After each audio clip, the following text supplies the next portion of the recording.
पाकिस्तान से भारत पहुंची सीमा पर शक करने की कई वजह हैं। देखिए, जांच एजेंसियों का यह दावा है कि सीमा ने अब तक की पूछताछ में जो भी जानकारी दी है वो जांच में सही साबित नहीं हुई है। सीमा पर फर्जी और गलत जानकारी देने का आरोप लग रहा है। और क्या क्या आरोप है सीमा के ऊपर वो भी आपको बताते हैं, क्योंकि सीमा के पास जो सर्टिफिकेट है उसमें उम्र अलग अलग है। 3 सर्टिफिकेट उसके पास है, तीनों में उम्र अलग अलग है। जो आम लोगों ने सवाल उठाए और जिसके बाद लगा जांच एजेंसियों को कि पूछताछ होनी चाहिए, उसमें ये सब भी है। और जो अगला है, मोबाइल का डेटा डिलीट करने की नौबत क्यों आई है, ये भी एक सवाल है। बिल्कुल। और इसके अलावा एक फोन सीमा के पास से मिला है जो कि टूटा हुआ है। अब टूटा हुआ फोन सीमा अपने पास क्यों रखे हुई थी, ये भी बड़ा सवाल है। कई पासपोर्ट का होना, कई मोबाइल फोन का होना और पाकिस्तानी सेना से कनेक्शन का शक। पाकिस्तानी सेना में इसके परिवार के 2 सदस्य जिसमें चाचा और भाई का नाम सामने आ रहा है। बिल्कुल। और इसके अलावा आपको बताएं कि जो नेपाल रूट है उसकी गलत जानकारी दी गई, क्योंकि अभी तक सचिन और सीमा ये कह रहे थे कि नेपाल के रास्ते वो भारत आए हैं, लेकिन जिस दिन की बात उन्होंने कही थी उस दिन का सीसीटीवी फुटेज जब निकलवाया गया तो पता चला उस दिन तो दोनों वहां पर थे ही नहीं।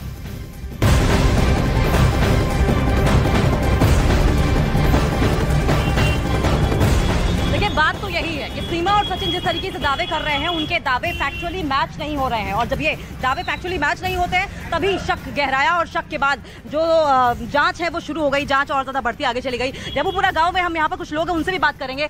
सीमा हैदर आपके यहाँ आई है शादी करके पाकिस्तान से? आई है। जासूस होना कहा जा रहा है कि जासूस हो सकती है? होगी तो जाएंगी जेल जाएंगे, फिर तो कोई बख्शा ही नहीं जाएगा। देश से बड़ी थोड़ा ही है फिर कुछ सीमा हैदर।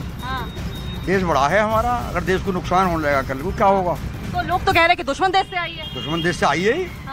और क्या कोई हमारा यारी है? पाकिस्तान से दुश्मनी है हमारी। अगर मान लीजिए सच में प्यार हुआ तो? भाई सच में है तो रहा हमारी सरकार, फिर तो कहेंगे सरकार से फिर तुम्हारे द्वारा कह रहे यहाँ। बहू लगेंगी आपकी? और क्या लगेगी, बहू ही लगेगा। और अगर जासूस हुई तो सजा मिलनी चाहिए? फिर तो सजा बिल्कुल पक्का।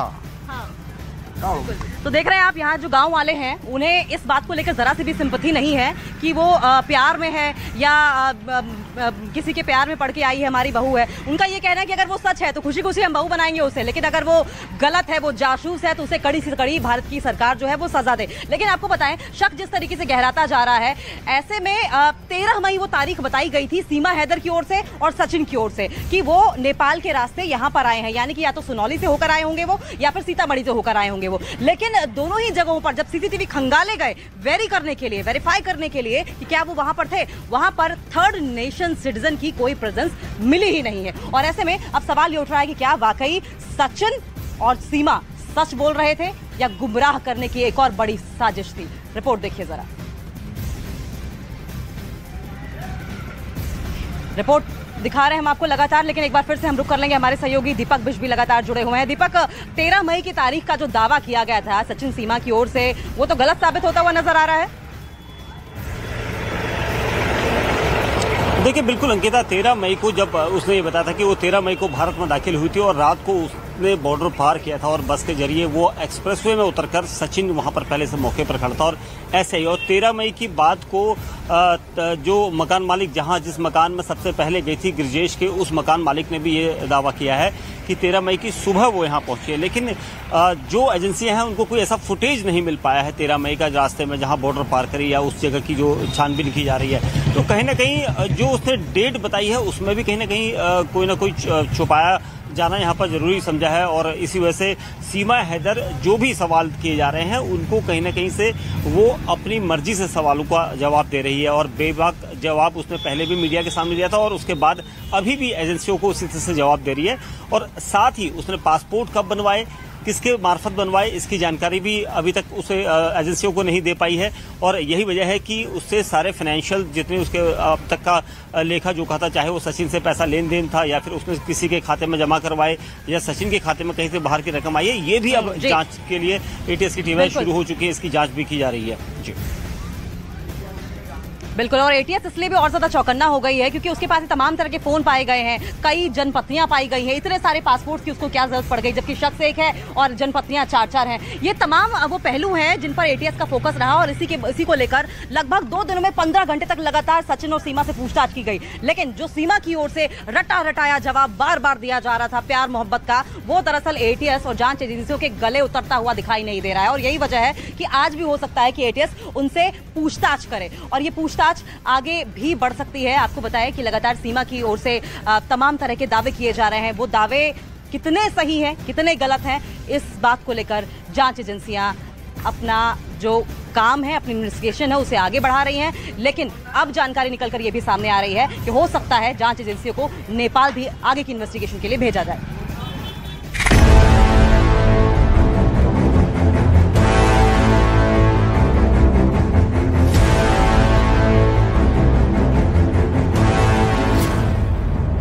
पिछले 2 दिन एटीएस ऑफिस में बिताए सीमा हैदर के वो 15 घंटे शायद उनकी जिंदगी के सबसे भारी घंटे साबित हुए होंगे, क्योंकि कोर्ट से जमानत मिलने के बाद जिस तरह से सीमा हैदर ने दुनिया के सामने खुद को पेश किया था, वो किसी अभिनेता से कम नहीं था।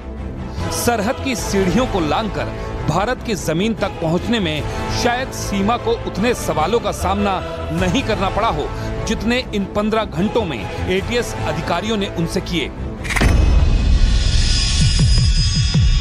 एटीएस सूत्रों का दावा है कि सीमा बेहद ही शातिर दिमाग की है। उससे जितने सवाल किए जा रहे हैं वो उतना ही जवाब दे रही है। भारत आने का मकसद सिर्फ सचिन से मोहब्बत बता रही है और जिंदगी हिंदुस्तान की सरहद में रहकर गुजारने का दावा कर रही है।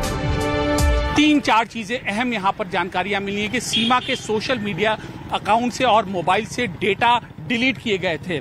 सीमा सचिन के अलावा कई और लोगों से संपर्क में थी। सीमा का जो आई कार्ड था वह भी फर्जी था। इसके अलावा सीमा का जो लोकेशन था, जो उसने बताया था अपने बयानों को, वह लोकेशन पूरी तरीके से अलग है।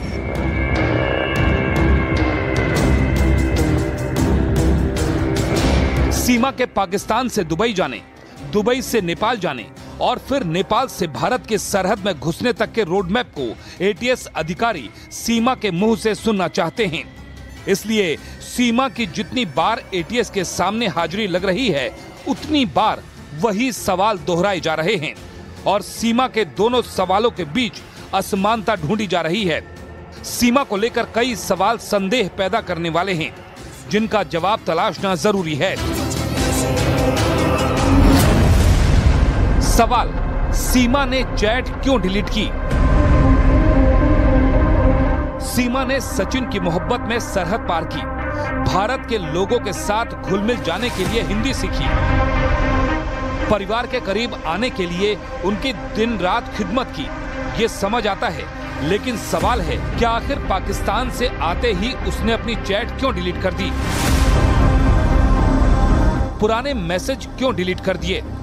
आखिर उस चैट में ऐसा क्या था जिसे वो सचिन से छिपाना चाहती थी, परिवार को नहीं दिखाना चाहती थी और उस राज को खुद में ही रखना चाहती थी? सवाल, मोबाइल डेटा क्यों डिलीट किया? सीमा के पास से पुलिस को 4 मोबाइल बरामद हुए, एक टूटा मोबाइल और एक सिम भी मिला। लेकिन जब सीमा के मोबाइल को खंगाला गया तो उसमें से सारा डेटा डिलीट था। किसी भी तरह की कोई फोटो या जानकारी नहीं थी, जिसे रिकवर करने के लिए जांच एजेंसियां कोशिश कर रही हैं। सवाल, नेपाल में एसएसबी को कैसे चकमा दिया?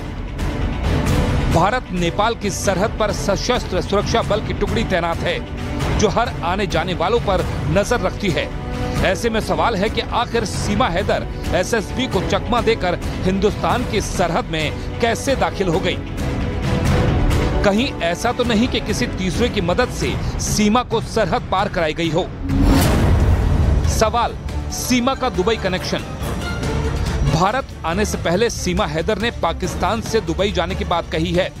ऐसे में एजेंसियों के सामने एक बहुत बड़ा सवाल है, क्या आखिर सीमा हैदर दुबई में किससे मिली? किसके जरिए नेपाल की सीमा तक पहुंची और किसने उसकी दुबई जैसे बड़े शहर में रहने में मदद की? ऐसे तमाम सवालों को कड़ी बनाकर एटीएस की टीम सच की तह तक जाने की कोशिश कर रही है, ताकि ये पता लगाया जा सके कि सीमा का भारत आने का मकसद सिर्फ सचिन से प्यार है या फिर वो किसी साजिश का हिस्सा है।